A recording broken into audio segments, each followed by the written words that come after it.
Hey, what's up, everybody?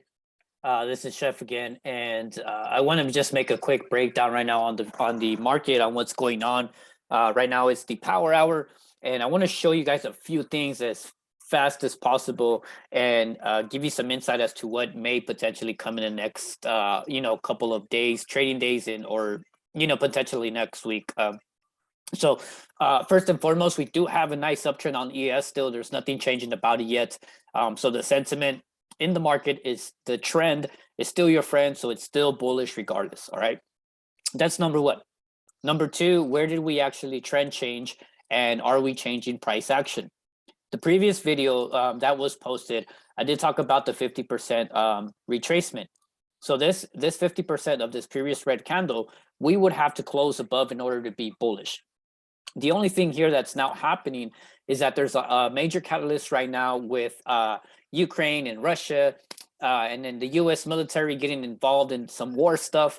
Now, I'm not here to explain to you every single detail, but definitely make sure that you do have the knowledge and the due diligence behind it to understand what's going on in the world and how it's going to affect the economy, or how it's going to affect the stock market in general in the upcoming days, right? So first of all, we do have a chart, and it looks like we rejected the supply that was built. Okay, so maybe you guys are wondering, well, where's the supply? All right, so this here, you can see all the candle bodies here, the structures. Okay, this is like your nice supply here that was built. Okay, and then you make it a lot bigger, and then you drive it down here. This is where the candle bodies could no longer hold any bullish positions. So this is why I said that the break of this trend here and the break of the price action is now coming to the downside. So the sentiment and the charts are still screaming bearish as of right now, but long term we are still kind of looking bullish. With a major catalyst coming in, it looks very negative now, and it's confirming now the downside and the selling pressure that's involved in the markets. Okay, so let's go look again. All right, so I'm gonna dive in deeper, and I'm gonna go into this 4-hour time frame because that's the one that I like to look at personally. It shows all the price action, so I just deleted all that again because you don't need to know the 4,700 level, right? So check this out now. Now that you get a little bit closer, we did drop down here, and then I did talk about having a bullish setup, right?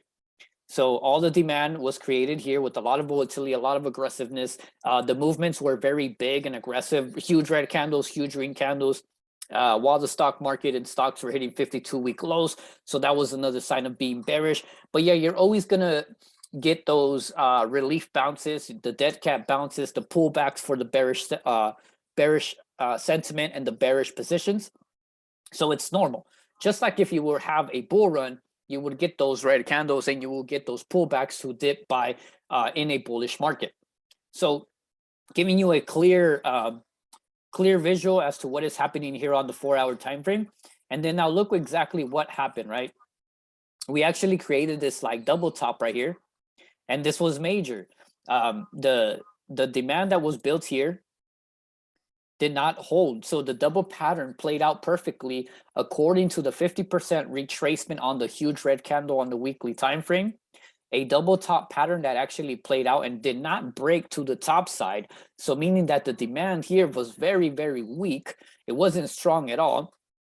While the market in general it is breaking down some patterns, like Tesla had an ascending triangle as of yesterday, was real tight, and then it closed on the bottom yesterday, and then it rejected today.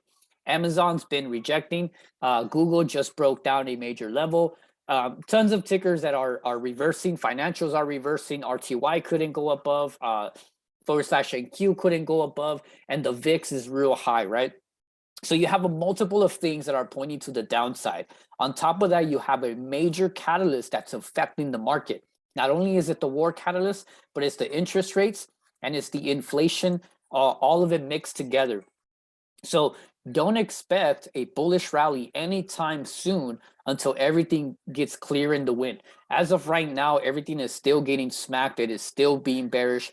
The volatility is still here. And let me just show you. Oh, by the way, before I do that, puts, I would get some time on some puts, and this would be your first target, which is your 42.50, 42.60. And right now it's just retesting. It's Friday, it's ODT. There's tons of people trading puts and everything. But if you wanted a stop loss, it'd be right here, 44.65. I am swinging puts over the weekend. I think it's the smartest thing right now, just because of the catalyst, and anything can happen over the weekend. I mean, we don't know what may come to play, but there may be war over the weekend. They may invade over the weekend and start sending troops, and it is just chaotic right now. So I'm not playing the news per se, but I'm definitely playing the bearish sentiment and the way that the price action is giving us the sentiment. On top of that, the catalyst is already in play as well. On top of that, the inflation. On top of that, the interest rates, and the charts are all breaking patterns. So anything can happen over the weekend, but this is why I am definitely grabbing some SPY puts. I have some time. I don't have the 18th. I think I have the 25th or the end of the month or something like that. But I did grab some puts, and I'm already like 50%. So let me just show you the VIX again real quick. And you guys know that the VIX is considered more like a pump and dump for me. But as you can see here, there is still a lot of volatility. This is the huge rejection over here. Nothing specific here, but it's definitely on a green candle for the week, and it's ending very aggressive. Let me show you another one. In times of war, I've told you guys in the past that gold has been a safe asset. So if the market takes a huge hit, where do you go? You go to gold and you start investing into something that's going to be safe for your portfolio. So this is more of a safer asset. And then today we actually broke out, and I think yesterday as well, we started retesting. Yeah, yesterday it kind of broke above, and then today it just blasted through. The other thing is that oil is still pushing up as well, and it's just making all-time highs. Because again, if you guys don't know your homework, your due diligence on the war stuff, oil does get affected in a negative way, but it's positive for the green candles here. I hope that kind of makes sense, right?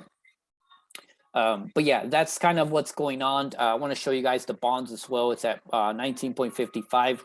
This thing is still trending nice, and these things are still going up. So this is like no surprise, and this has to do with some of the interest rates that are being priced in right now and stuff like that. NQ, same thing, same setup as ES.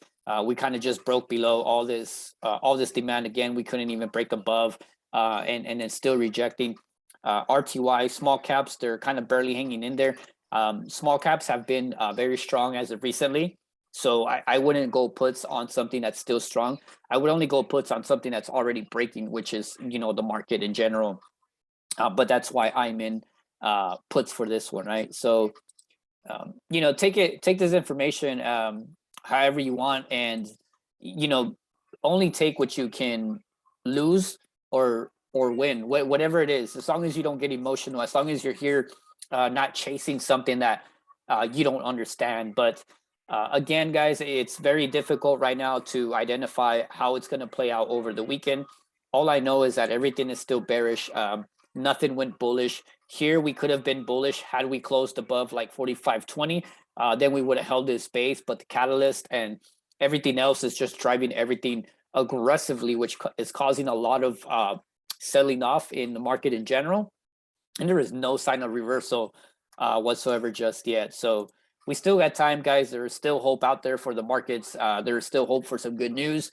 Hopefully we don't go to like this World War III thing, but definitely something to keep in mind, that if we do, you know how to properly hedge yourself with some gold. You know that oil is going to be rocking and rolling, some energy stocks, but there's going to be a lot of other stocks that are going to get hit in the market in general. So make sure you guys do some due diligence and manage properly. Make sure your portfolios are safe, hedged properly and all that stuff. Only you're the one that can determine the value that you see, whether you're in puts or in calls or loading up shares or unloading shares, whatever the case may be. Please be wise and understand what's going on in the economy, guys. All right. So I'll leave you guys with that. It's a quick video, quick description for you guys as to what to look for. Airlines, again, by the way, they are getting hit pretty bad aggressively, just because if we do go to war, I don't think anybody's going to be traveling.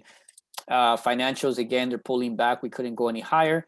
So definitely look for, financials to pull back. And just to, like I said, in general, the market, so yeah, I guess I'll see you guys on the next video. Hopefully you guys catch this before power over markets close. All right, see you guys on the next one.